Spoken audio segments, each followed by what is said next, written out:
Peter denies Lord 3 times, and there's the cock who crows, right? And there's that look. The thing I want to press upon you is that it's both. And again, Dr. Bob Schuss and Jay Kim, they talk about this in this really beautiful sort of way. So Dr. Bob gives this great analogy where he says, sometimes on couples retreats, it'll culminate in the husband or the wife or both writing each other letters. Here are the different ways that I've hurt you. And obviously it's meant to culminate in a petition for forgiveness, leading to reconciliation. But his point is that the letter has to be sufficiently detailed. Because a lot of times what happens is like, okay, I did this thing and like, please forgive me. And it's like, no, what you should do is like, here's this thing and here's what happened. And here's the effect it had on you. And I want you to know that I see that. And if I'm missing something, tell me. And I take responsibility for the wrongdoing. And here are things that I resolve to do to try to make up for the harm that was done and to make sure it doesn't happen again. And then, will you forgive me? In the absence of which, like, what was that? So that's the thing about kind of owning the denial. So there's that.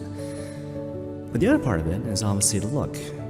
Dr. Bob, again, he talks about this, and it was interesting. If you listen to the podcast, basically what he does is that he's doing things based on what him and Jake were kind of planning, and all of a sudden he's like, you know what, I feel inspired by the Spirit to say this thing. I'm not going to do it justice, but he's like, I feel like there's a lot of people out there listening to this, and maybe you're married and you've committed adultery, or maybe you're guilty of like watching porn and betraying your spouse in that way. Maybe you're still in this mess, but I want to tell you that you don't deserve condemnation.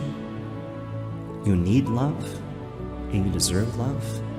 And just like St. Peter, like he's still the rock. You are still the beloved son or daughter of Christ the King. And right now, you're ripe for spiritual attack. The devil will try to populate your mind, your heart with all sorts of lies. But don't give in to these things. Now's the time to renew your sense of your identity in Christ. And that's contained in that look. This too shall pass. You need to lean into it and believe that Christ will take you to a place of new life on the other side. And then he punctuates by saying this beautiful thing. He goes, I've known so many couples. They've gone through this thing and they love each other more and their relationship is stronger coming out the other side, even though it was difficult and it was painful. And he goes, when I think about how many people, the hundreds. It's in the hundreds. So don't give up and believe that even right now, you're the beloved sons and daughters of Christ the King.